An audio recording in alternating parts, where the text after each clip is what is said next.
intentionally and deliberately desegregate the housing sector, and the biggest component that always impeded the development of not just affordable housing, but housing in general, was the cost of land. In fact, it contributed maybe up to anywhere between 20 and 30% of the cost of a house. We have since, as a government, made land for construction of houses free. And I want to congratulate many counties that have made close to 4,000 acres of land in very prime land in many parts of our towns, in fact, towns across Kenya, worth anywhere between 20 and 30 billion Kenya shillings. That's the land that currently is available for housing that you don't have to pay for. We also sorted out one more problem. Everybody was building a designer house. And you know what designer means. So to be able to build houses on scale, it became necessary to standardize all the aggregates of what builds up to a house. Standardize doors, standardize windows, standardize all the components of a house.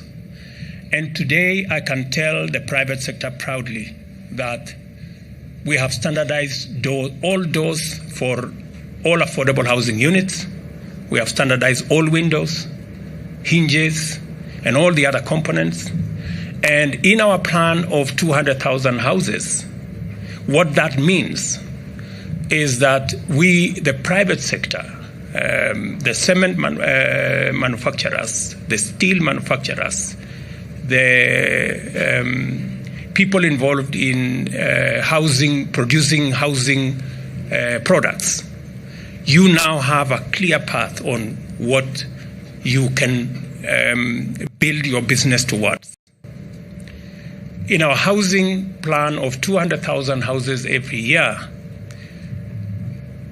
our cement manufacturers, you now have 20 million bags of cement that we can consume, 10 million tons of steel, 2 million tons of nails, 1 million doors, standardized doors, so you can produce in scale because we will consume 3 million pieces of windows.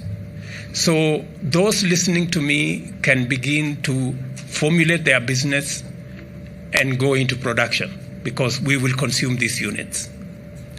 So, and the reason is that once we desegregate and we standardize, we can mass produce these products.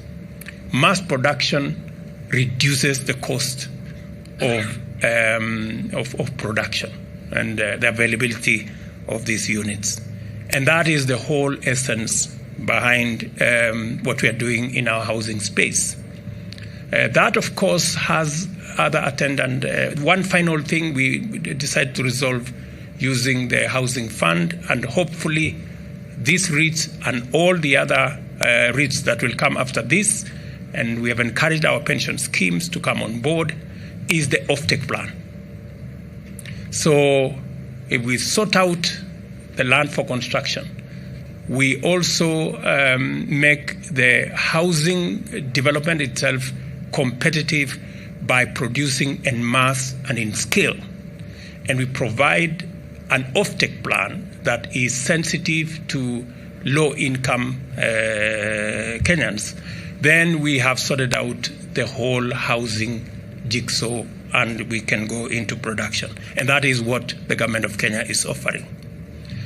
We are already doing the units in 11 counties. We have advertised by 30th of this month another 7 counties. And we are on course to ensuring that we not only meet the 200,000 housing units, but we surpass it.